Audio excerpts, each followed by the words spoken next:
only I had a better countdown. Wait, I do!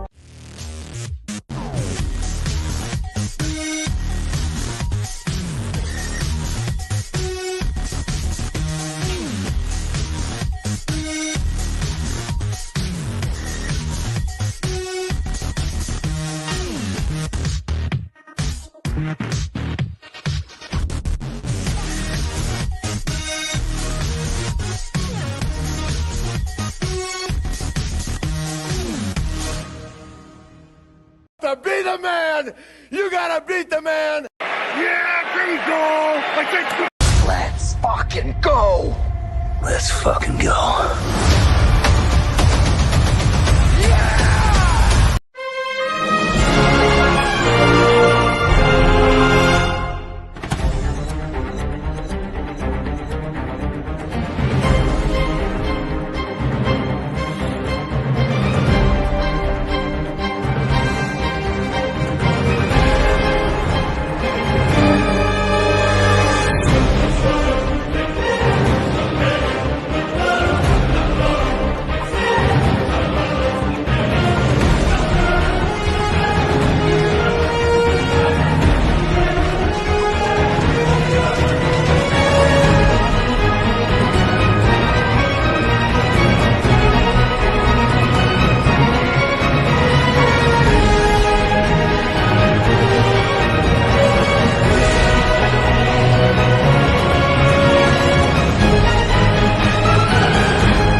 All righty, boys and girls, welcome aboard. It's time for NFL Pregame Party. This is the season finale.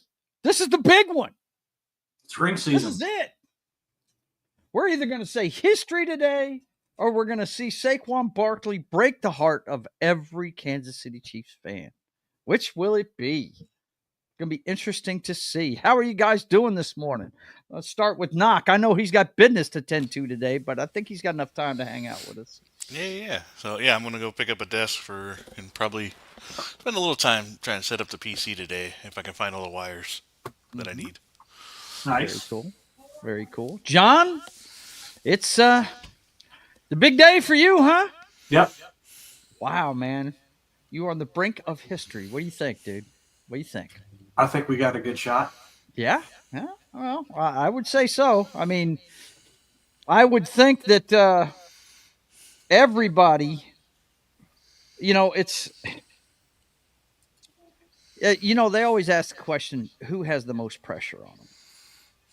And I think the most pressure is probably on the damn Eagles. I just don't see any pressure on the Chiefs. What do they lose if they lose this game? Nothing. They don't lose anything. They've got a chance to do something that's never been done before. Now let's put an asterisk on that because 3 NFL championships have been won in a row, but 3 Super Bowls have not been won in a row. Matter of fact, when the Packers did it, it wasn't even called the Super Bowl yet.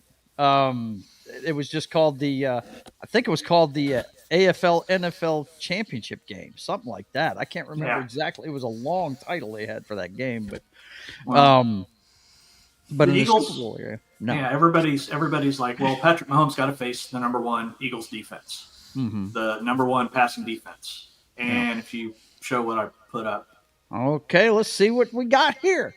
His playoff career versus the number 1 pass defense. Well, yeah, there you go. Yeah, it's pretty good, isn't it? Yeah. Yeah. So you're feeling good today. Yeah, I'm feeling I confident. would feel good if I were you too. I would. I mean, let's hear it from the other side. Knock is a Denver Broncos fan, so he has no love for your football team. Knock, how you feeling about the Eagles' chances today? Well, I'll tell you I know one who thing. you're rooting for sure. So I'll tell you one thing. The Buccaneers didn't need the number 1 defense to beat Patrick Mahomes and make him look silly. No. So it can be done. Mm-hmm. And I think the Eagles' defense can replicate that. Yeah. Mm-hmm. Well, will they? That's a different question. I was fixing to say, can they? Yes, we've seen it this year. They're really good at what all they do. I know is if we get in the game and Mahomes starts limping, I know who's going to win the game. Right? If he starts perpetrating, right? If he starts acting like Yoda on the cane, right? Limping in. At least we won't have to hear Chris Dooku. Collinsworth saying what a warrior he is, So at least we won't have that. So yeah. Right. No, I said we get Brady. You guys know Brady seems to knows what he's talking about on Super Bowls, so he's been to a couple. Yeah, he's been to a few. Just a couple, you think? I'm enjoying. I tell you what. Speaking of Brady, before we get into the matchups and everything else, his commentary this year, when he started off, he did not sound good at all. He sounded, he couldn't fill space. There was a lot of dead air. His play-by-play guy was having to carry him a little bit there at the beginning, but I think he's filled out the role, man. As a matter of fact, his smarts when it comes to situational football has started to show up as he's been calling the games during the year. We had to figure out how he can talk to being a part of it. Right. That's it. That's it. What can I say? I don't even know. I don't even know. Right. Yeah. He is an NFL owner. We know that. He probably played a heavy hand in getting Pete Carroll over to the Raiders, but it's just I'm wondering how he's going to sound today. I'm a big fan. My dad's from Boston, so I root for the Patriots, and it's going to be fun to see what he notices, what he talks about. Because let me tell you, every time somebody blows it situationally in the game, he's calling it out every time. You would like to see him do this. You'd like to see him do that. I mean, that tells you how well Bill Belichick's team was situationally. And I think the Chiefs are that kind of team. They are coached situational football all the time. They're ready for whatever comes up. And that, guys, the more I watch football, I mean, just think about the Bears this year when they had the Commanders. They had them. And the mistakes they made down the stretch that led to that friggin' Hail Mary, at the end of that game. Situations they didn't play well. They didn't manage the clock well. Remember the game in Detroit where they had all the time in the world and they just wasted it all. I mean, there's teams that know how to do that and there's teams that don't. And that's how you win big games, if you ask me. You've got to be able to do that, So it's going to be interesting to see, guys. We got and as an aside, yeah. Speaking of the Bears, we lost the owner of the Bears this week. Really? She passed away. She's the daughter of George Halas. Yeah. So she died. So the Bears are, we'll probably do something. They'll probably do something for not the Bears, but they'll probably do something for her during the. Oh yeah, you're talking about during the hype Super at the Bowl. beginning of the game. Yeah, they'll probably have a moment of silence. Are you kidding me, Halas? The damn trophy's named after him. Yep. The NFC trophy, the NFC Championship trophy is named after George Halas. And this is the daughter of George Halas that just passed away. Yeah. Oh man, McKinney, something like that. Wow. I don't remember the exact last name. Real quick, let's say hi to everybody in the chat. Keely Chow is here. How you doing, man? I think there's a couple of Bama players on the field today, so you should be happy. Let's see. Tim Hayes is in there. He's saying hi to us. It's good to see you, Tim. I haven't seen him on one of my shows in a while. I see him on other shows a lot. I haven't seen him on one of ours in a while. He's a good guy. He's a member of the Dix Division. That's something that most of us are part of. That's Comics Division's group of fans. That's what we call ourselves. So, but anyway, we've got the matchup of Super Bowl 59. That's, I can't believe this, man. We're 1 year away from the 60th Super Bowl, and that means I'll be 60 by the time it's played. So it's kind of, I'm getting confronted with my mortality because I'm the same age as the Super Bowl. If you ever want to know how old I am, just see which Super Bowl is being played. That's how old I am. right? I was born in the middle of the summer, so. But yeah, we've got 7 hours to go. They've got a countdown clock up there, and I'm wondering if they have the matchup screen. Yeah, they do. Okay, here we go, right here. As you can see, Philly leads in a lot of these numbers, but there's one glaring weakness for the Philadelphia Eagles. It's their defense against the pass, and I believe that's because what's our guy's name? That's the defensive coordinator for him. Wasn't he your head coach at one time? Knock Vic Fangio. Nick Fangio. Is that right? Yeah. He likes to blitz a lot. A lot of man coverage. This team plays. They don't play a lot of zone. And I think that's why teams have that number a lot, because sometimes you can get beat in man coverage, man. That, and you get a lot of penalties that way too. So I know that was the problem the Detroit Lions had a lot this year was their man coverage. But then you look at the other side of the ball. What you're seeing is complementary football, man. They're not outlandish numbers, but the defense is what leads this team. Now, you would think with Patrick Mahomes and Kelsey and all these big names they got at wide receiver and stuff, it'd be the offense. It's really the defense with this team, isn't it, John? Yep. That leads them. Yeah. Chris Jones and George Karlaftis. Yeah, Chris Jones. Every time I see Chris Jones, all I think of is Richard Seymour. That's what I see. A guy that they built a defense around. The other pieces may change, but as long as you've got that anchor that can just get after the backfield. Yeah.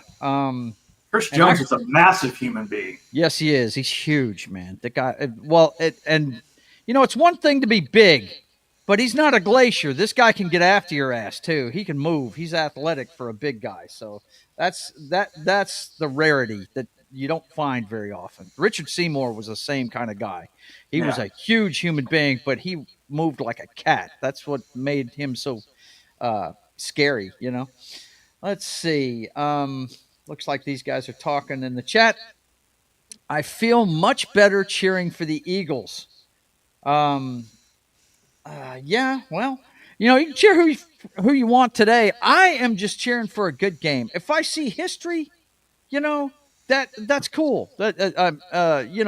Most Patriots fans though aren't rooting for they don't want to see history made. They don't want to see that shit at all. They don't want to see the Chiefs take that one step better than they were, But me,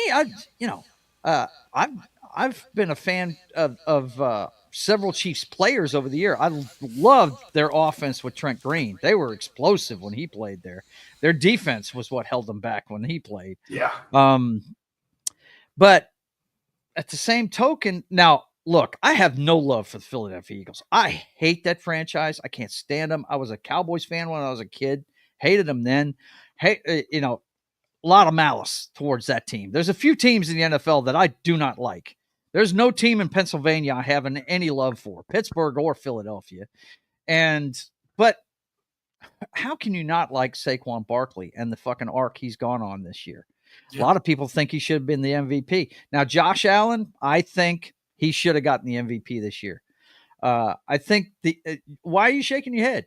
You think it should have been Saquon? Should have been Saquon. Well, it's just. And even if you look at the numbers, Lamar has better numbers than Allen does.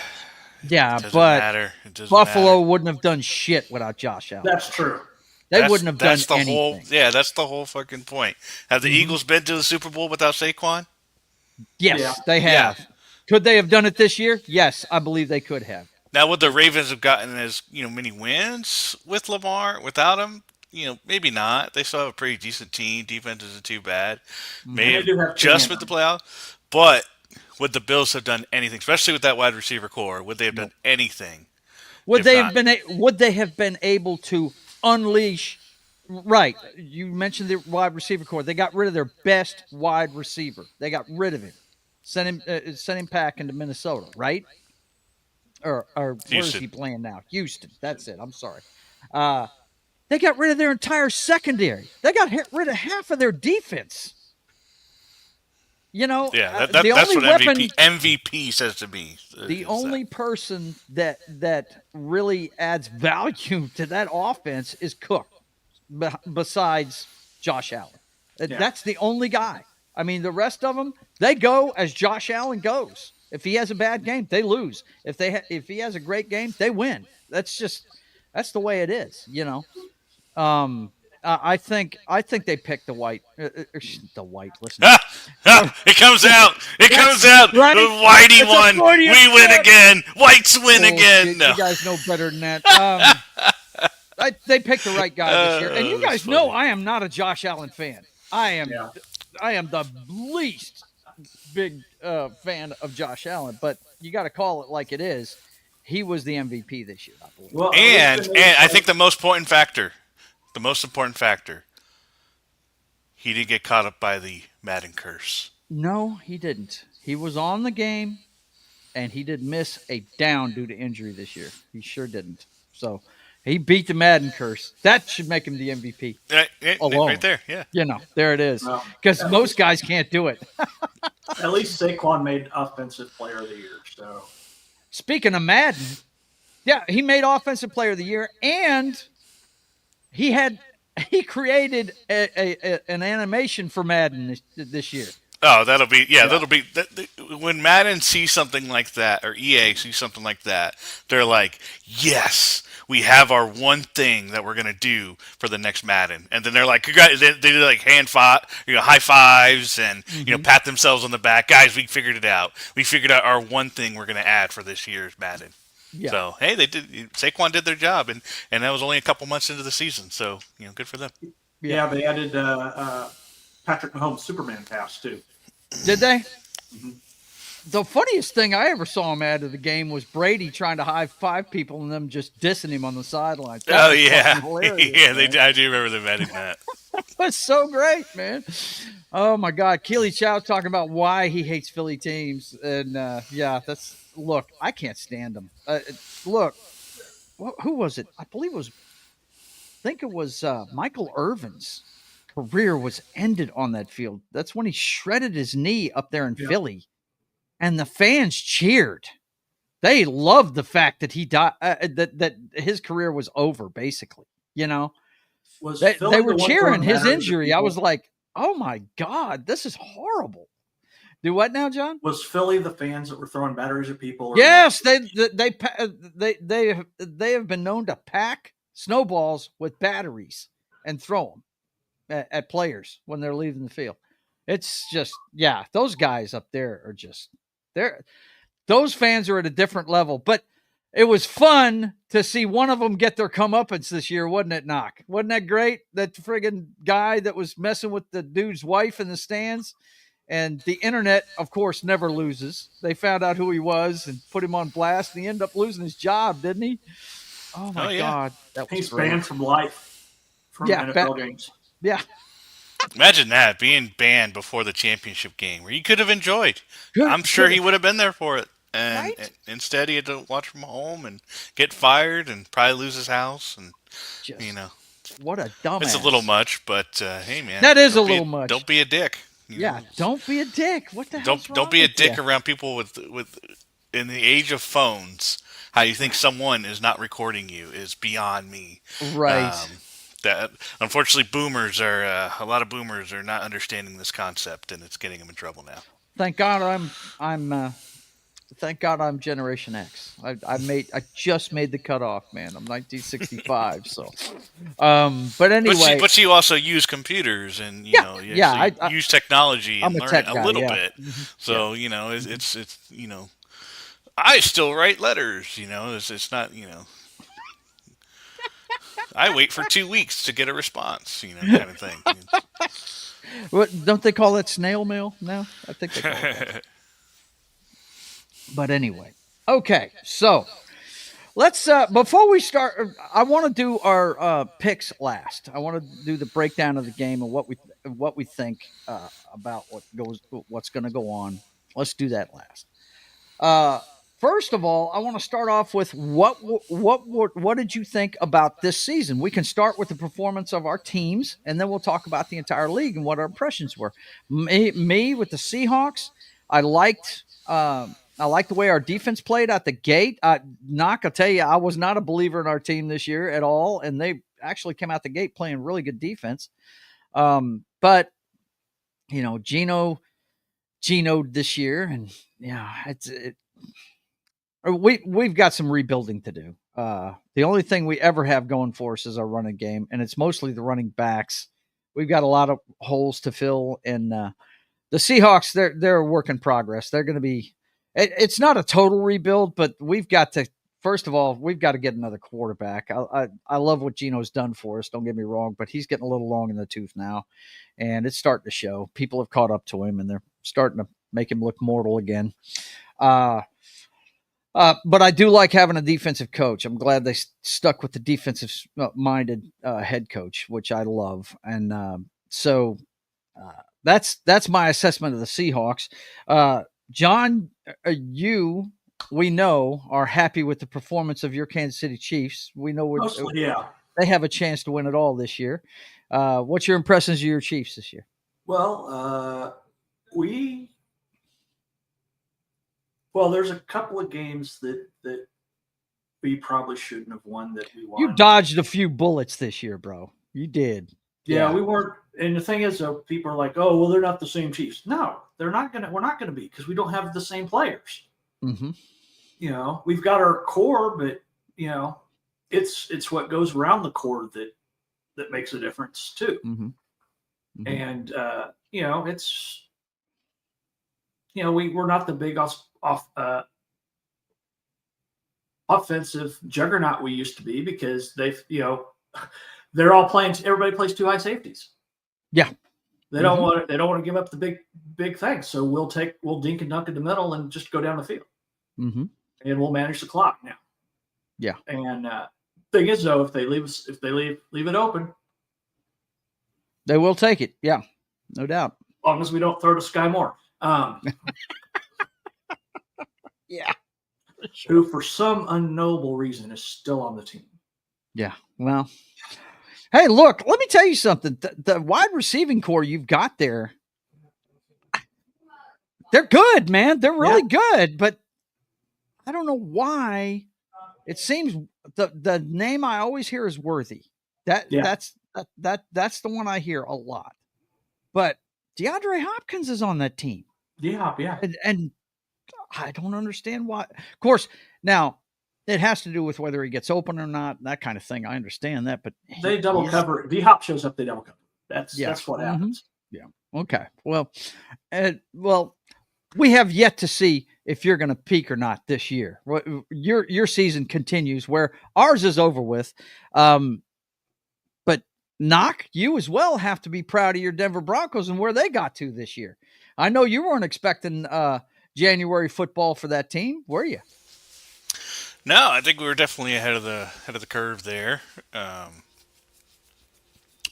It's just it took a little bit, but we were dealing with a rookie, in his first season and catching up to speed. But he played a lot of college games, so he definitely. I think him and Jaden Daniels were going back and forth for a little bit there for Offensive Rookie of the Year. And two guys that played a lot of snaps in college. I think Jaden played 5 years and started 50 games in college, didn't he? Daniels? I think he did. Yeah, go ahead. But so I think we're. And what's going to be interesting is I'm gonna be interested to see what kind of shopping spree we got now that we're out of that Russ dead money. It's going to be what can we get? I'm really hoping that we draft a high end tight end. We need one. We need a our own Gronk, Kelsey, Kittle. We really need one of those, and that's something that we can lean on to get that third down and just find holes in the coverage, and then they get us another weapon, maybe a high end running back, Genty, and that'd be pretty cool. But you wouldn't be mad at Scatterboo though, I don't think, though. from Arizona. Yeah. That kid, he's a tank, man. I love Scatterboo. I hope I was want so the Chiefs to draft impressed him. with him. Yeah, that would be cool. he's going to go to the Chargers. Yeah, that's right up Harbaugh's alley right there. Yeah, it is. Yeah, so I think get some more weapons, shore up that defense, and we'll be right back in it. I like sometimes I'm not a fan of the play calling for sure. Sometimes it seems like after their first 10 plays, there's just no plan. It seems like to me, anyways, and then we get into bouts of 3 and outs, and it starts to remind me of the Tim Tebow days, and we don't have the defense to keep other teams out for long. I've never been a fan of the bend don't break defense, because eventually our defense broke every single time. So, and then the offense was doing 3 and outs. So that's kind of what cost us. For your sake, I hope Bo Nix doesn't have a sophomore slump next year. Yeah, sure, John. I'm sure you're not wishing that. No, I don't. But I want to see everybody do well. So I don't know. Yeah, definitely looking up for us. Like I said, I do want to see what happens in the off season. It's definitely going to be good offense off season. I just hope we need some stars again. That's what we really need. Yeah. Well, all I know is this: your quarterback really impressed me this year. I thought that kid really did great coming out the gate. You've got the defense only needs a few tweaks. The guy that really impressed me on your football team on the defensive side, that guy Zach Allen, something else. That he is a beast. That is a man among boys right there. I did see your boy Verse on the Rams got defensive rookie of the year. You were talking about him all year long. Yes. Loved him. Loved everything I saw. And was it the playoff game? He had the pick 6. I think it was wild card weekend. Didn't he have a pick 6 against the team they were playing? Yeah, man. Love that kid. But yes. Let's go ahead and touch on NFL honors. I didn't really see it. I didn't either. I had no interest Josh in Allen got MVP. Let me go ahead and hit that up real quick. NFL honors. Let's see. Coach of the Vikings got Coach of the Year. I'll be right back. Did he? Yeah. Okay. What about the Walter Payton Man of the Year? Who got that? I don't know who it was, but it wasn't Travis Kelce. That's all I know. Listen to you. Okay. Let's see. Award winners. Here we go. As we say on the show, here we go. And of course, Jaden Daniels, Rookie of the Year, obviously. Obviously, he got Rookie of the Year, right? Obviously, yeah. Let's see. This that follow as award winners, new pro football. Let's see. It's the guy from Jacksonville. Rick Armstead, defensive end for Jacksonville, got NFL Man of the Year. Josh Allen, of course, got the MVP. Coach of the Year, like as he just said. That's the guy from Kevin O'Connell from the Minnesota Vikings. San Francisco's tight end George Kittle, Salute to Service Award winner. Well, that fits absolutely. FedEx players, Jamar Chase and Josh Allen. Very cool. Let's see what else we got here. The rest of them really don't matter, but I was looking for. Yeah, here we go. Eli didn't make it. The class of 2025. We got Jared Allen, who played for the Minnesota Vikings. He was I believe did they list him as a defensive end or a defensive tackle? Because I know he played both positions. He played all along that defensive line. I think he's a defensive end, though. They have him Vikings and Panthers when he played for the Chiefs. Yeah, he did play for the Chiefs. Green Bay Packers wide receiver Sterling Sharp, Shannon's brother, makes it in the Hall of Fame. He should have gotten in before now, if you ask me. He should have been in there already. Philadelphia Eagles, New Orleans Saints, and Oakland Raiders cornerback Eric Allen makes it. He was good. And then Antonio Gates, one of the greatest tight ends to ever do it. The guy that caught passes from both Drew Brees and Phillip Rivers. Yeah, he was something else, man. He was really good. He was always one step behind. What's the guy's name that played for you guys forever? Gonzalez. Yeah, that's Tony it. Gonzalez. Tony Gonzalez. He was always one step behind him. So, yeah, that was NFL honors. I think they're all fitting people. I think they waited too long to put Sterling in there. He's been under the shadow of Shannon for a long time. And what's funny is he's older than Shannon. Yeah. And he got all the looks too. You know what I mean? But yeah, I like that. I like that group. It's also the first brothers that are in the Hall of Fame. Really? Yeah. Are they? That's interesting. I would have thought they'd have had other brothers in there. Of course, the last brothers that I remember that were playing at the same time were probably TJ and I can't remember both their initials. The two Watt brothers. JJ and TJ. JJ and TJ. That's it. Yeah. But that was barely an overlap, though. He retired shortly after TJ started playing. Are we ignoring the Manning brothers, or? Yeah, right. The Manning brothers. I mean, I guess the Mannings. There's a ton of brothers out there. Maybe it's something else that I saw. That's the first. There was multiple Watts too, because they had their fullback brother as well. Yeah. Well, is Eli in the Hall of Fame? Did they put him in he already? isn't. Not yet. That's why I thought he will be, though. I mean, he's gonna go. He was up this year, but he didn't go. Obviously. Yeah. And that. How do you not make him a first ballot Hall of Famer? How many teams beat a 16-0 team? Right there, you don't do that very often. And that was because of him. There wasn't right. Nobody else is making that throw down the sideline. You know, or was that the helmet catch that stopped the undefeated season? I think it. No, the helmet catch was. I don't think that was the first one. That was the first, but that wasn't the 16-0. Right, the 16-0 one was the one where you hit that deep ball on the sidelines. Yeah, that was the Manningham. Yeah. Oof, my God, that was crazy, man. That was nuts. Well, since we're talking about it, let's talk favorite Super Bowl moments. What is your favorite Super Bowl moment? We'll start with the king down there, John. What's your favorite Super Bowl moment?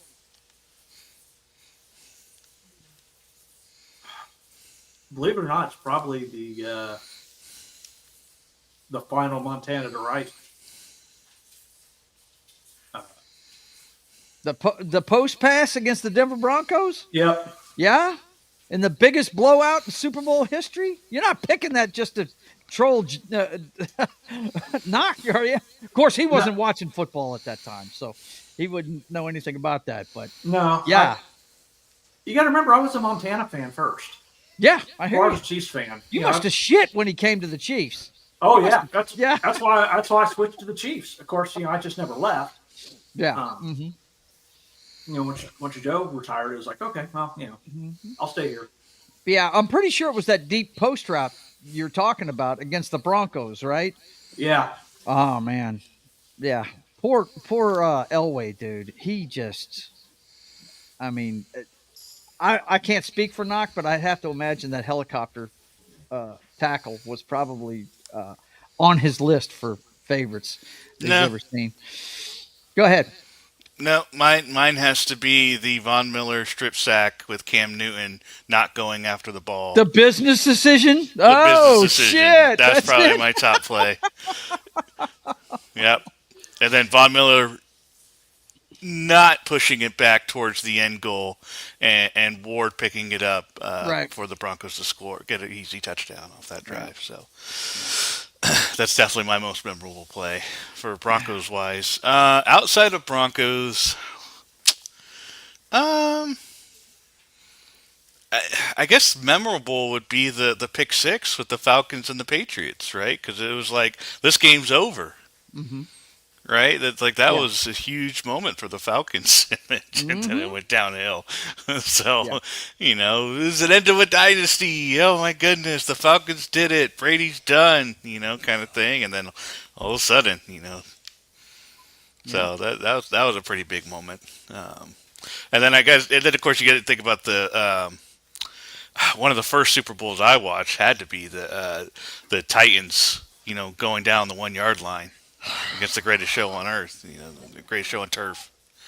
So that was definitely a memorable one for me. You made Joe just completely leave the show. I was a huge Steve McNair fan. He's in my countdown as number 9. Okay. See, everybody remembers the tackle. Mm-hmm. But does anybody remember the play that got them there? I watched the drive, yeah. When he shrugged off 2 Rams defenders trying to bring him down, he just dipped his shoulder and stepped right out of it and threw both of those guys. I don't think you guys understand how strong that man was. Steve McNair was one of the strongest dudes that's ever. He was Josh Allen of his day. Yeah, it was hard to bring that fucking man down. And it was Josh Allen with a better arm. Those 2 dudes off, I said, somebody's open downfield. It's got to be Dyson. And sure enough, man, he hit Dyson 40 yards downfield, man. It was awesome. I loved it. He was Josh Allen with a better arm. Yeah, he was. It was freaking amazing to watch him play. I loved it. There's a reason they called him Air McNair. Yeah. But, yeah, that's why you made me disappear. When you brought up the tackle, I'm like, oh, no. Because I was rooting so hard for that team. I really was. Because, look, that year – okay, I diss on the Buffalo Bills all the time because I can't stand them, right? If you remember, I don't know how much you watched that season that year, but it was the greatest show on turf, like you said, Doc. And when they got to the playoffs, all of a sudden they were playing good defenses. And the NFC Championship, they weren't scoring as much. They weren't hanging 50 burgers on people, And the NFC Unless you're the Broncos, or going against the Broncos defense, apparently, Right. But the NFC Championship game that got the Rams into that game was highly. You want to talk about some controversy? There was some stuff at the end of the game. Remember Sean King? I think it was Sean King was the kid's name that was playing for the Tampa Bay Buccaneers. They had, I want to say Trent Dilfer was hurt. I think he was hurt. They hadn't dealt him yet because he didn't leave there until he went to the Ravens that next year and ended up winning a Super Bowl. But Sean King was playing quarterback for him, and this was Tony Dungy's Buccaneers, the guy that built that Tampa 2 defense for him. And there was a play along the sideline, and they kept the clock running when they should have stopped the clock, and it really cost the Buccaneers. They barely won the NFC Championship game. The Buccaneers were poised to beat them. And so I was really pulling for the Titans. I said, man, this team can get them, And I'll never forget, they always show this all the time on NFL Network. You'll see it every once in a while. You'll see Jeff Fisher trying to pump up his team before the second half. Right? He's sitting there and he's yelling, the last time I checked, you have to play 60 minutes. They're celebrating over there, and they had a hell of a comeback in the second half. The tackle killed me. Yeah. Actually, my favorite Chiefs moment, Super Bowl moment, is McKinnon going down the 1 yard line. There you go. Because everybody's like, why didn't you just run it in? Because of the clock. Because of the clock. Situational football, boys and girls. You got to know what to do. And that shows the kind of mentality that the Chiefs had. They're all team. They're all team players. That's why we let Hill walk. Yep. We built a culture of being a team, not superstars. But you know what? When you look at the great dynasties, that's the way all those teams were. You know what I mean? Mm-hmm. I know the 70s Steelers team was like that. Terry had one job, throw it deep. Yeah. He was handing it to Franco Harris most of the time. That guy was a beast. And the Dallas team of the 90s, Michael Irvin was all about the team. I mean, he was a big cokehead back then. We all know about his problems with cocaine and all that shit, but he was the fucking heart and soul of that team. If you were fucking up, he was the first one in your face on the sidelines. He was they played the way he went, man. They really did. My favorite Seahawks moment, there's that one against the Broncos that we won, had a bunch of them, but I actually relaxed when Percy Harvin returned the second half kickoff for a touchdown. The one or two times he played that season. That son of a bitch. Yeah. Trust me, I am no big Percy Harvin fan, but I'll never forget that play because that's when I went, okay, it's over. They're not coming back from this. This is just going to gut them. You know what I mean? I didn't see it coming, and he did it, and it was amazing. It really was. But probably my favorite Super Bowl moment out of all of them, and it's a trivia question I ask people all the time. I always ask them, who was the first guy to score in the Patriots dynasty in the Super Bowl? Who was the first guy to score a touchdown in the Super Bowl for the New England Patriots? And everybody, almost 90% of the people that don't watch football much, they'll sit there and say, well, it's got to be Tom Brady. And I'm like, no, it was Ty Law on a pick six.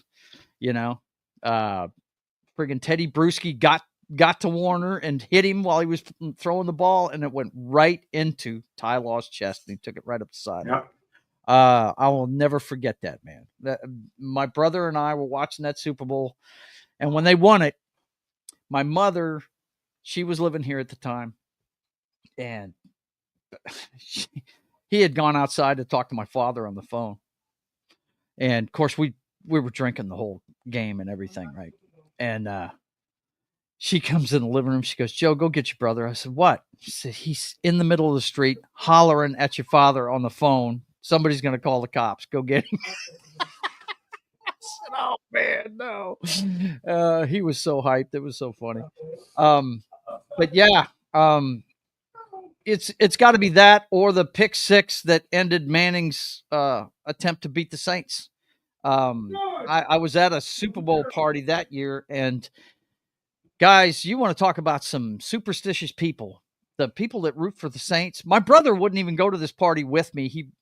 I had a bigger TV than he did at the time, so he knew I wasn't going to be home. He went and watched it by himself on my TV. That's how superstitious he was. He didn't want to be around other people to watch it, right? And I'm the guy that's hosting the party is a big, big Saints fan. And at one point during the game, I got up to go have a cigarette. And he says to me, no, Joe, you got to sit down. We're winning right now. Everybody's got to stay where they're sitting. I'm like, dude, no, I'm going to go prove to you that what I do has nothing to do with this game. I went and had a cigarette. And at halftime, he's just, I don't know, man. I don't know. He's just all worried and shit, right? And just to shut him up. Now I didn't even know the guy was hurt. The tight end for the friggin' Saints that year, he had come from New York. What the hell is his name? The blonde kid? Shockey. That's it, Jeremy Shockey. Jeremy Shockey. I just told him, just to shut him up, I said, look, Jeremy Shockey's going to catch a touchdown, and the Colts will never recover from it. That's what I told him. Now I was envisioning one of those 50-yarders he used to catch and all this shit, down the seam passes and whatever. But I didn't know he had a bum ankle that year, and sure enough, he caught one like right around the end of the third or the beginning of the fourth, right around the goal line. They threw it to him because he was bigger than everybody else, and he threw it high and got him, right? And he just looked at me like, and I was like, hey, man, and then it was the next drive that Peyton threw the pick six that cost him the game. And when that happened, he looked at me all bug-eyed, and I said, told you. You know what I mean? But I was just trying to get him to shut up because he was so fucking paranoid. It was pretty funny. A lot of memories in the Super Bowl, man. I think it should be an American holiday. I don't think anybody should have to be able to. They should have a Super Bowl hangover Monday. I really do believe everybody should get the day after the Super Bowl off. I think I know how it's going to happen. How's that? So they are going to go to 18 games. Okay. Right? And they're going to give them a second bye week, which will push the Super Bowl back, and then it'll be in President's Day weekend. That would be cool. You just got to find a way to push the Super Bowl back 1 week, and then boom, there you are. Your President's Week. Monday's already off. It's a federal holiday, and then you just, There you go. That's great. That would be awesome. That would take care of it for federal employees and stuff like that. Yeah. And schools too, huh, John? They get out on that day too, right? Students do, but I don't. Really? Yeah. Oh, that sucks. Yeah, but if you called in, it'd be okay, wouldn't it? I put in my days off. I would love to see the numbers for people calling in the day after the Super Bowl. It's got to be ungodly crazy. You know what I mean? Even if your team didn't win, you're bummed out. You don't feel like going to work, right? Don't want to hear the shit, that kind of thing. Well, listen, before we get into the matchups and stuff, John, what do you got down there? I see you've had that sitting there for a minute. What do you got? Yeah, during the Super Bowl, one of the commercials, because that's, commercials are a big thing for the Super Bowl. Oh, yeah, big time. The Secret Service is airing a recruitment ad that Michael Bay directed. Whoa! It cost $2 million to make. A commercial that cost $2 million to make. 30-second Why do I get the feeling things are going to be blowing up in this thing? Because it's Michael Bay. Right? Go ahead. Yeah, but it's a Secret Service recruitment ad. I'm like, okay. And the government's probably going to didn't we hit the $8 million mark for 30 seconds this year? I believe we covered that last week. Me and my brother did on our show. So whatever it is for a 30-second ad, though, that's on top of the cost that cost $2 million. Right. Yep. Wow. So yeah, a Secret Service recruiting ad. That's interesting. Where are you at, Doge? Right, where you at? Well, I mean, how are you letting this go by, man? What is going on? It may have been too far for them to stop. Yeah. Of course, the Super Bowl commercials this year are going to have a lot of celebrities in them. Everybody's looking forward to that When Harry Met Sally one, I'm sure. It's got Sydney Sweeney in it, too. Yeah. And, of course, Matthew McConaughey is going to be doing his Uber Eats thing. That's been a whole series of things now. That cracked me up, that first one, talking about it's just a big thing to make you buy food, right? Football. Jerry's eating rice. What you eating, Jerry? Rice.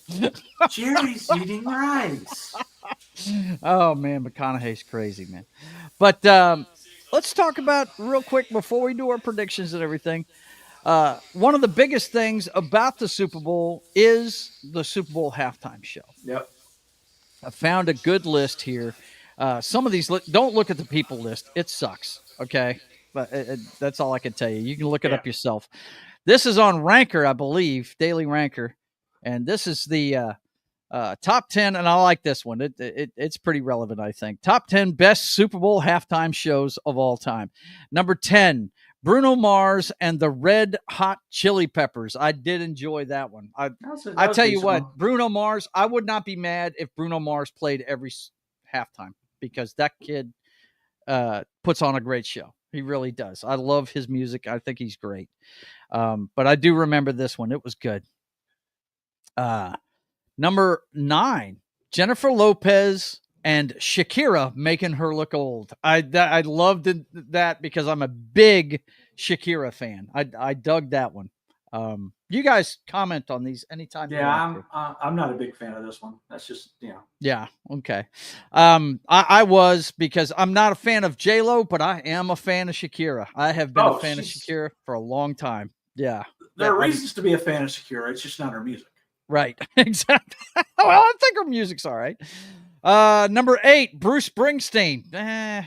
This, I don't know. It was all right. I'm not a fan of the Boss though. I'm not either. Just not. Number 7, Aerosmith, Britney Spears, NSYNC, and Mary J. Blige. That was a pretty that's big 90s, one. And even though it was like 2001, mm-hmm. Does anything say 90s more than that lineup? No, it doesn't. That's it right there. Especially Britney being there. That's crazy. Britney and NSYNC, yeah. Have that many people there all at once. That's crazy, dude. That was nuts. Number 6, Beyonce in 2013. I thought that was a good one for her. I'm not a big Beyonce fan, but I thought that was a great show for her. Yeah. Was that Single Ladies? Was that one? Yeah, Single that Ladies was it. Out? Mm-hmm. Okay. Yep. Mm-hmm. That was a good one. Lady Gaga in 2017. I thought this was overhyped. Well, I'll never forget this one because I walked in on it from work, and my wife was in an Atlanta Falcons t-shirt. You know, she's a Miami Dolphins fan, so she's a big Patriot hater. But her daddy's football team, her late father, was lived in Atlanta, and he rooted for the Braves and the Falcons. And she had my I think it wasn't my Michael Vick jersey. I think it was my Deion Sanders jersey. She had on. She had gotten that out and put it on, and she was just hyped because the Patriots were getting their ass kicked and her favorite singer in the world was on at halftime. You know, she was having a ball, and we all know what happened with that Super Bowl. I doubt many people in Atlanta are fans of Lady Gaga now. They probably think that she cursed their football team. But anyway, I do remember that one because of that. Number 4, now we're getting into the ones that most people remember. Michael Jackson in 1993. Look it up on YouTube. You're not going to believe this. That man, they just had a platform, raise him up out of the floor, and that's all it was. And the place went batshit for a good 60 seconds.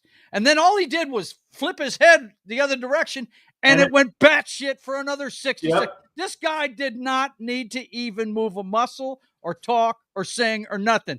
They were just going ape shit because he was there. It was ridiculous, man. These people loved him, and he put on a hell of a show. He really did. But he had them eaten out of his hand from the moment he showed up, dude. It was crazy. In my opinion, it's definitely top 5, if not top 3. Yeah. Well, let's look at that top 3. We've got Dr. Dre, Snoop Dogg, Eminem, and Mary J. Blige in 2022. I don't. That's a little high for me. I think that was a good one. Actually, that's in my top 5. Yeah, I like Snoop Dogg. I like him. Dr. Dre being there was something else, though. That guy doesn't do much stuff like this. So yeah, it was the whole '90s cool. That '90s rap segment that you know, because it was. I liked how they went from box to box to box. It was like going through eras. Yeah. Mm-hmm. It's pretty cool, man. Pretty cool. Anytime you get Dre and Snoop Dogg on the same, and Eminem too. I mean, you know, it was good. It was good. Dude, Justin Timberlake and Janet Jackson. The wardrobe malfunction. That's the only reason this is on here. Yeah, it is. Reason enough for me. Well, here's my question: Was it planned, or was it not? It was planned. I think it was planned myself. She had a nipple ring on. That's how you know it was planned. She had a nipple. It wasn't a ring; it was a cover. Well, it's. It was actually a star covered around the nipple. Yeah, it's actually a piercing, is what it is, guys. Yeah, I remember it very well. We've all seen it. Every red-blooded American male that was a fan of this woman saw it, because let me tell you, I was a huge Janet Jackson fan, and I looked up video of that right away. But anyway, yeah, that one won't be forgotten. Yes. And number 1, Prince, 2007, and I agree with that one. I don't think it'll ever be beaten. It's the best Super Bowl. No, it won't. That guy, he was on a different level. In the rain. It's pouring down rain, and you can't even tell. He's just giving everything he's got. Yep. Guy was awesome. Prince, I that's all you got to say. Prince. That's it. Was he the artist formerly known as at this point? I think he just got his. I think he just went back to Prince. He had just went. Is that back. What it was? Yeah. I think that's what it was. I will never forget that one, though. That's for sure. So yeah, that's the list of the halftime shows. We also wanted to touch on the national anthems. And the best ones. I can tell you what my favorite one was, and I don't think there was a dry eye in the house that year. It's hard to beat Whitney Houston in 1991. It was the first Super Bowl the Bills played in against the Giants. We had guys in the Gulf during the shock and awe operation against Iraq the first time around, and there was American flags everywhere. And she belted out the national anthem like nobody I've ever heard do it. And like I said, there was not a dry eye in the house that day. My favorite is probably the choir, the Armed Forces Choir in 2005. Really? Wow. There you go. It's not a star. No. It's the singers from all the militaries. Yep. It's always cool when they have a military member. They either have. I don't remember that one in particular, but that would have been cool to see. I'll have to look that up because usually when they have military members do it, it's usually a guy doing it solo or it's somebody playing an instrument, usually a horn, trumpet or something playing it. But yeah, that'd be cool. Knock, any of the national anthems stick out in your mind? I can't remember if it was mentioned, but the Chris Stapleton one was pretty good too. Yeah, last year's Chris Stapleton was good too. Okay, all right. Or was that 2 years ago? That's 2 years ago. Was it 2 years ago? Okay. Yeah. Well, it's got it. Look, that song. It's a lot harder to do than people think. And these people that get up there and do it and just break it, they're trying too hard sometimes, But if you've never seen the three we're talking about, the Chris Stapleton, the Whitney Houston, or the military choir, go look them up because they are some impressive stuff. But Chris Stapleton's still not the best rendition of the national anthem. Okay. That belongs to Jimi Hendrix. Oh, yeah. Well, I mean, yeah, we're talking about Super Bowl national anthems. Yeah, but yes, the best one, no doubt. That's, Jimmy at Woodstock. No doubt. That is the best ever. And he played the shit out of that, man. Woof. Yeah, you're right about that. Okay, so let's get to the matchups at hand, boys and girls. I'm going to give my take on it, and then you guys can go next. I think for the Chiefs to win, I think that they've got to shut down Saquon. It goes without saying. They've got to force Hurts to beat them. And that would be my game plan if I was Spags and the boys. That's what I would do. And I think throwing the football is going to be key for the Chiefs on the offensive side of the ball. Now for the Eagles, it's the same thing. They've got to get Saquon going. They've got to go. They might even have to go jumbo sets, even though they've got the most massive line in the NFL. Spags defense knows how to get you in bad positions. So we may see some jumbo sets out of them today just to force the issue early. I think. And on the defensive side, it's all about that defense that Knock can't stand. You've got to play it against the Chiefs. You've got to play the bend don't break.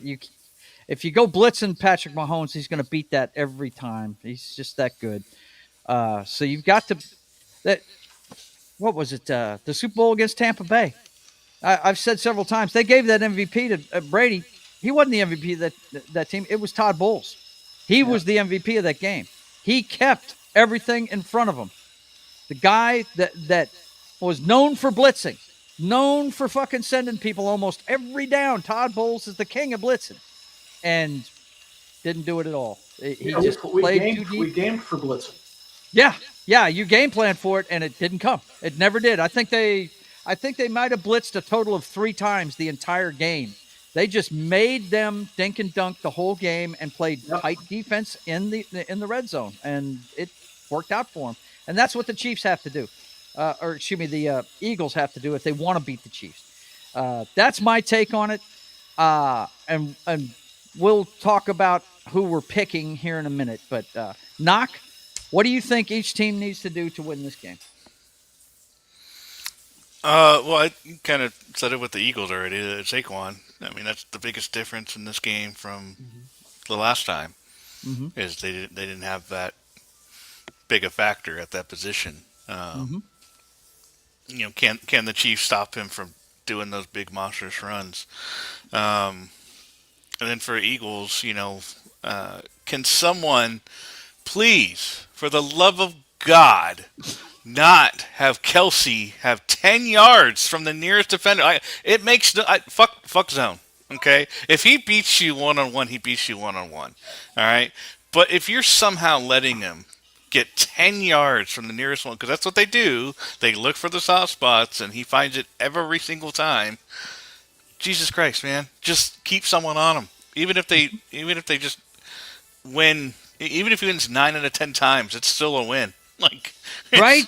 Because it'll be that one time where it really matters. You never know. So it's just, God, man, that's what gets so. And he's not fast. Like, he's Gronk now. He's as bad as Gronk was when Gronk was retiring. He's like, yeah, he's slow as fudge now.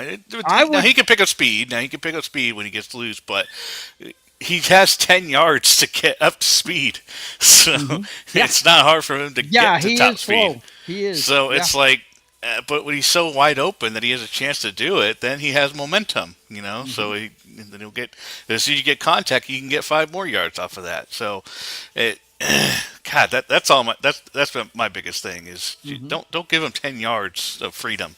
Right, absolutely. Okay, so John, how do you three-peat, sir? Keep Saquon Barkley bottled up. That's the key. You got it. I'm not really that worried about Hurts. First of all, Hurts is going to be spending a lot of time running.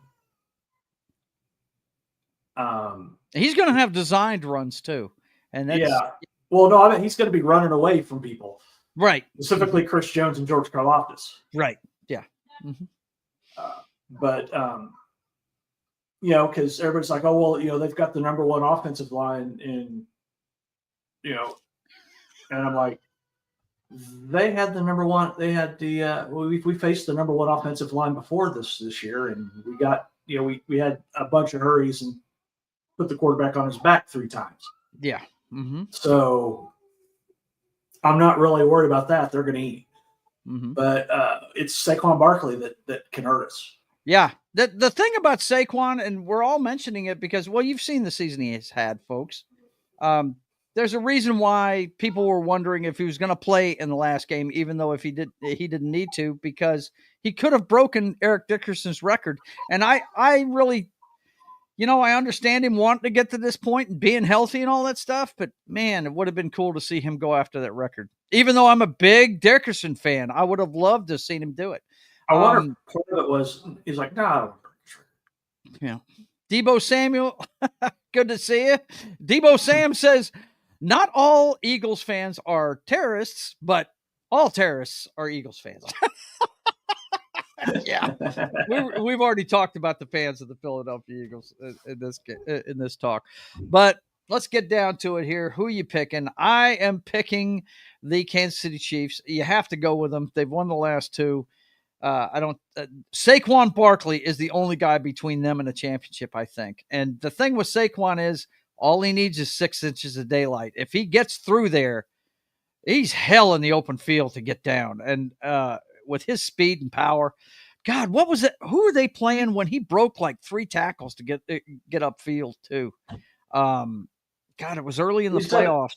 I want to say it was in the divisional round, but my gosh, this guy is so stout that you can't come at him trying to knock him down. You've got to wrap and hope your friends show up, man, because dude, this guy is going to break out. He's going to break out. You ankle tackle him, and then you get him on the ankle to slow him down. Then everybody gang tackles him. That's what you have to do. That's what you got to do. He's the question mark, and that speaks highly of a lot of people like John think he should have been the MVP. But I think they picked the right guy, though. I think MVP is more about could your team have gotten to where it was without this guy, and the Bills would have never done what they did this year without Josh Allen. But I'm picking the Chiefs. I think Spagnuolo is, now that Belichick's not in the NFL anymore, he's the best defensive mind in the game. So I'm gonna, and defense wins championships. Last time I checked. So And that speaks to the Eagles too, though, guys. I mean, you see they got the number 2 defense. I really think you got to consider the division they play in too, though, when you look at that number.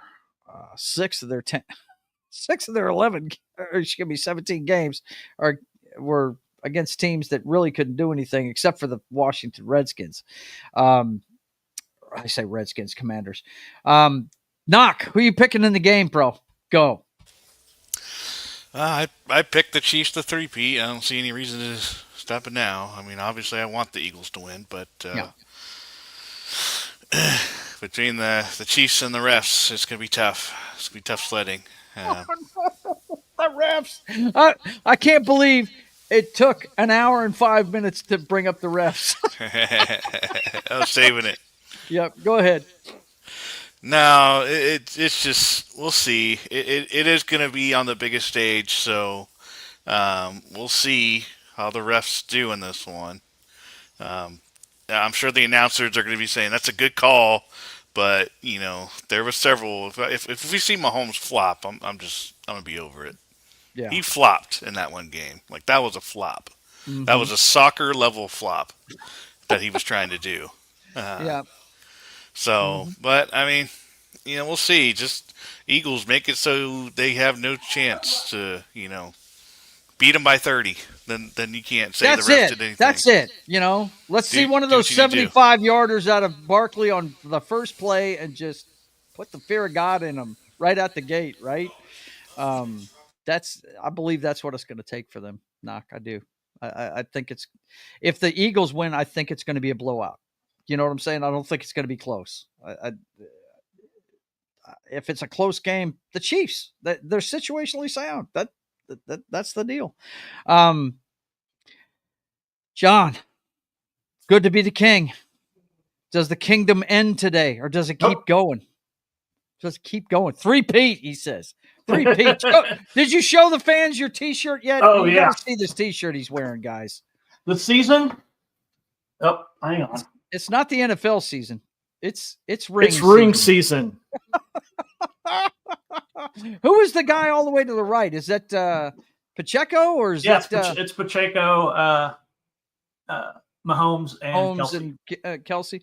Yeah. Okay. I was doing the Godfather. Yeah. Okay. They're doing that Godfather thing. So.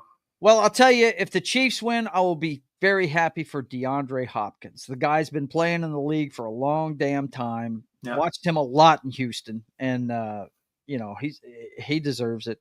But I hate the Eagles, but man, if Saquon Barkley gets Saquon Barkley is living a life right now he never thought he would be able to do.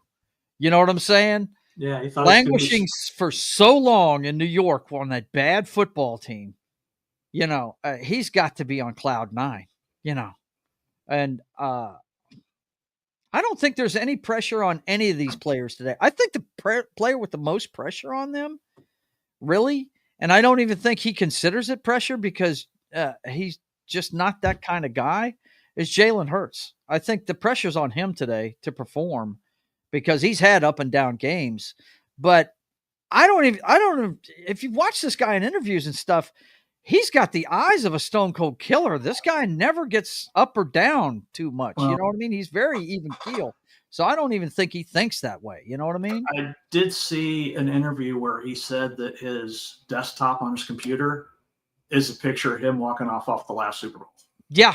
He keeps that picture. I heard that this morning on NFL Network as well.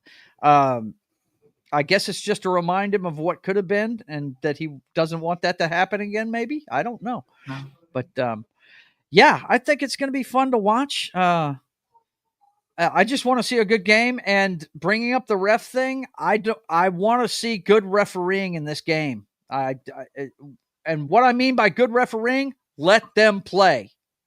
That's what I want to see, okay? If something's egregious, fine, throw a flag. But other than that, if it's just guys playing the game, I don't want to see ticky-tack penalties all day long. If we get into a flag fest, I'm going to be upset, Yeah.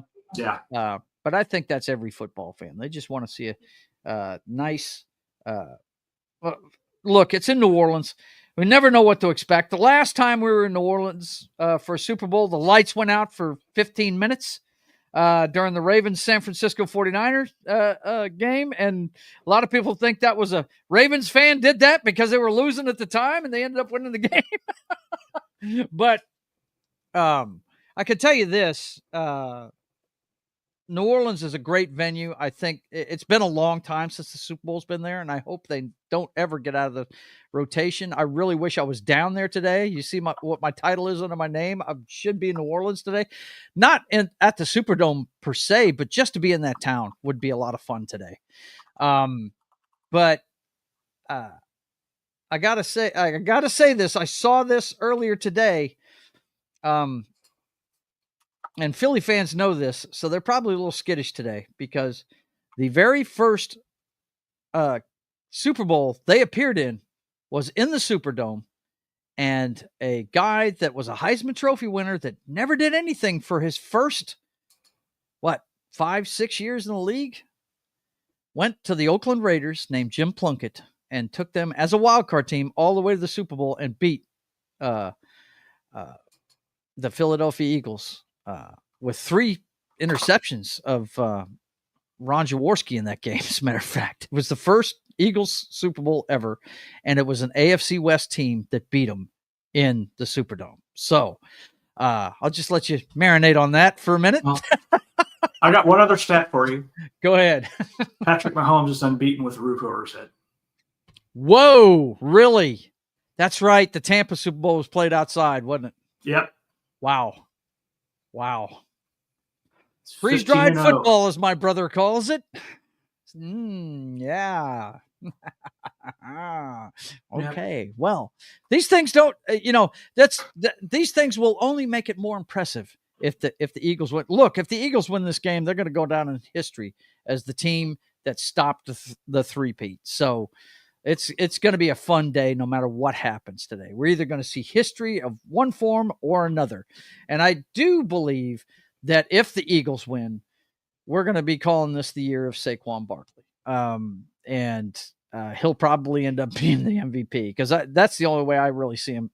Watch, I say all this, and Jalen Hurts can go out and throw for 400 yards and 5 touchdowns, right? Just beat the shit out of the Chiefs, right? Who knows? But let me ask you this. Are we going to see a player come off the bench, and become that guy that turns the game around? I'm trying to think. I think it was the first Super Bowl that they had a wide receiver that caught a couple of touchdowns. And back in that day, they partied the night before the Super Bowl. The guy was hung over as hell, and he ended up catching 2 touchdowns. And he was the backup wide receiver that ended up being the player that caught all the touchdowns in that game. Timmy Smith comes to mind. Best performance in a Super Bowl game ever. He had over 200 yards for the Redskins in that first Broncos Super Bowl when Doug Williams won. That guy, he didn't play another down in the NFL because he got injured in the offseason, and he wasn't the starter for them. I think it was John Riggins, and he was hurt, and Timmy Smith came in and had the game of his life in the Super Bowl. Are we going to see a guy like that today? That's interesting. Do you guys know anybody on the roster that you would think maybe we might see? If Steve Nelson has a really good game, because he just got elevated, he's a cornerback. Malcolm Butler's another one that I'm thinking of. Yeah, he was brought up too. Go ahead. Yeah, if he has the potential of having a standout game.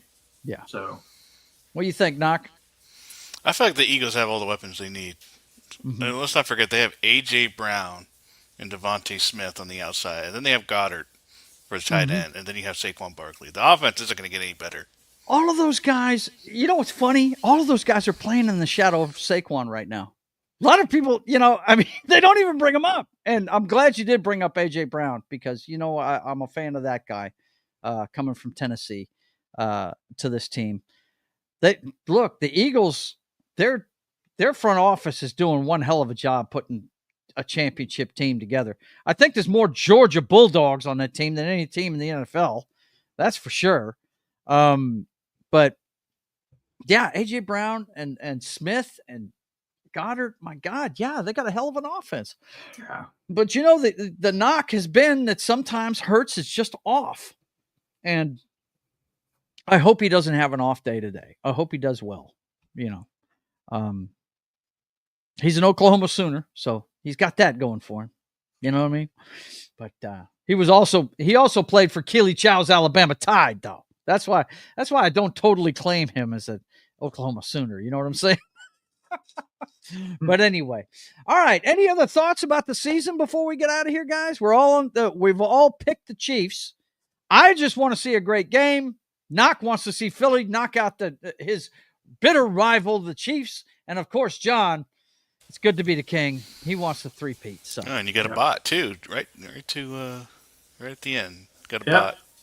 Oh, do we? Really? Oh, well, let me get rid of this guy. Ban user and delete comments. Boom. There we go. I would like to say that the whole thing with the referees is a lot of confirmational bias. It's not, because if you go back and look at the records, it's like we're not getting all the calls that. Yeah, it seems like they happen at good times, but other teams. That's the point, John. Not all calls are equal. Yeah, I understand, but you know what? We used to hear the same thing about the '80s Niners. We used to hear the same thing about the '90s Cowboys. We used to hear the same thing about the Patriots, and ultimately, okay, the one glaring play that everybody's still talking about, that first down in the Buffalo Chiefs game. I'm sorry, they did that same fucking play 6 times, and they stopped it a few times out of those 6. Do something else. Do something else. It's not like Josh can't run for a first down. He could have faked that and run around the corner and panted him. I mean, it's just do something else. I have no sympathy. You bring it down to something like that, then This year we became villains, and to quote Firefly, good. Let's be bad guys. You've been the villains for a while in a lot of people's eyes. I've rooted for a team that's in the spot you're in, and I understand where it's coming from, but I've been on the outside of it too. Let me tell you something. There's nobody I hated more than the fucking 80s Raiders, man, because we won that division when we were in the AFC my senior year in high school in 1983. I thought we were going all the way to the Super Bowl. And the fucking Raiders come in the divisional round and beat us as a wild card team. I was so fucking mad. You know what I mean? So was that still Madden coaching that? Huh? Was that still a Madden coach? No, team? That was Tom Flores at that time. Was that Flores? That was Flores. Yeah, he got their 2 Super Bowls in the 80s. Yeah, I'm pretty sure Madden got his right at the end of the 90s. I think he might have got his in the 80s. I think I'd have to look it up, man. But anyway. It was Tom Flores. I know both the Plunkett teams were Tom Flores. Yeah. Okay. Because he ended up becoming the Seahawks coach later on, if you remember, after those wins in Oakland. But anyway, okay. Anything else you guys want to cover before we get out of here when it comes to the season? Because this is it. We're done with this show for this year. Yep. And the next time you see us, of course, we're gonna comment on this on our Pop Culture Show Wednesday. On the results. All of us will be there for that. But the next time you'll see us is during the NFL draft. We'll be covering the draft live, as we always do, on that Thursday night in April. I'm not sure what the exact date is yet, but I do know it's live in Green Bay. It being April, the end of April usually is the draft, so the weather should be fine up there. But anything else you want to talk about before we get out of here, guys? No? Okay. Well, I know Knox got to get ready to go because his partner's coming to get him here in a second and get that desk. So, well, listen, guys, it's been a pleasure to hang out with you as always, as it always is. Before we get out of here, let's let them know what's going on with the channel. Of course, you're watching NFL Pregame Party. This is the season finale. We got the Super Bowl in, let me see, where's the countdown clock at? And I'll throw it up here real quick.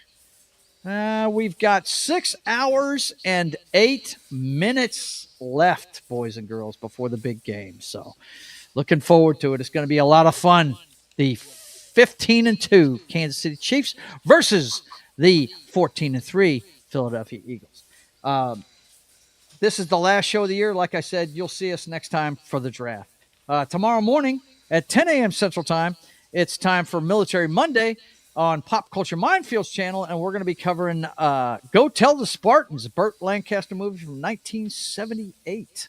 You guys come check that out tomorrow morning at 10 a.m. Central Time on Pop Culture Minefields channel. And then, of course, at 4 p.m. Central Time, it's time for It's Only Talk and Roll with That 70s Rock Fan, and we're going to be covering the 3 Sinbad movies made by Ray Harryhausen. These things are really well known for the stop-start animation that they did, the special effect that really was used all the way into the mid-'80s, and Empire Strikes Back's got a lot of it in it. But these movies right here and Clash of the Titans, I think, John, were really the ones that had a lot of this stop-start animation, and it was really cool. You guys come check it out. We're going to talk about it at 4 p.m. Central Time tomorrow afternoon on That 70s Rock Fans channel. And then, of course, Tuesday night, it's time for Papa Joe Gamer After Dark, video games, cocktails, and fails. I'll be starting up about 10 p.m. Central Time, and I'll play some Fable 2 tomorrow night. And the much-anticipated Mass Effect 2 playthrough will start in a week from this Tuesday. I'm tired of waiting on Jed to get his dentistry done. I told him, I said, look, I'm starting it. I'm tired of waiting. It was supposed to be starting in January. It's now February, and we're starting it off. But we're going to play Fable 2 this Tuesday at 10 p.m. Central Time on my channel. And then Wednesday, we'll wrap up our thoughts on the Super Bowl and everything else pop culture on State of the Atmosphere. This Wednesday at 5:30 p.m. Central Time. We got a pop culture update for you. We'll be talking about movies and TV shows, and we'll check in on the show's girlfriend, Sydney Sweeney. Come check it out, 5:30 p.m. Central Time on my channel. And then Friday at 1 p.m. Central Time, you can check out Sketching the Privateer, the story of America's Pirate Patriot, as I work on my comic book every Friday at 1 p.m. Central Time. And then at 8 p.m. Central Time, it's back over to Pop Culture Minefields channel for Game Night with John as he continues to play Fallout: A Tale of Two Wastelands with Knock and Jed giving him as much shit as possible. Yeah, we won't have a last-minute cancellation this time. It's just we had stuff going on. Sometimes it happens, man. Don't worry about it. Someone doesn't know how reservations work. He said the place that they went to doesn't have reservations. No, and yet it had a 30-minute wait line. Okay, all right. A place that does a wait list that doesn't do reservation. That doesn't exist. It does exist. No, there's a 30-minute. I hate to tell you. When you're there, they take your name, but they don't do online reservations. Exactly. So, anyway. There's a call ahead. Next week, since the football season's over with, guess what? The Brothers Hack the Matrix at 6 p.m. Central Time next Sunday. Learn everything there is to know about the clown show that is 2024 or 25. Excuse me. We're 2 months into 2025. Through today's headlines, the Highlander and I will be here to hack the Matrix every Sunday going forward at 6 p.m. Central Time. So for myself and the Knockster and Das Wolfen, I want to say thank you for being here. And I do want to tell you guys, it's always fun. I hope you keep doing this with me next year because I love football, and you guys have always been a great support panel, and I hope you keep doing it with me because, John, look, if you guys lose the Super Bowl, you better be here next time for the next show, okay? I will. You better not hide. I won't. I mean, yeah. We can't have you leaving me. No, we can't do that. But anyway, Knock, thank you as always for being here. I know you love football probably more than the two of we've been watching it longer, but you watch more football than any person I know. You ready for the spring league to start up, buddy? No, I need a break from football. Yeah. I might have it on as background, but I don't know if I'll follow it as closely. That 1 year, what was it, 2 years ago, where I just couldn't get enough of football. Yeah, that burnt me out. Yeah. But by the time it was the new spring league from last year, the XFL, I watched it for sure, but I definitely wasn't into it.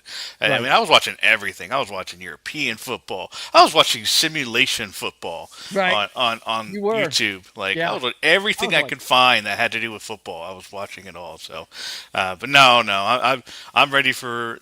I really got even more into college this year. That was a lot of fun, especially with the 12-team playoff, and then the NFL kind of took a back seat for me. You know, even with the Broncos doing a lot better this year, I was much more excited about the college football playoff. It had me watching. It did. I'm getting a call. I'll be on mute. All right. You guys take it easy. Thanks for being here, you guys. And until we see you again, I want you guys to keep on keeping on. God bless.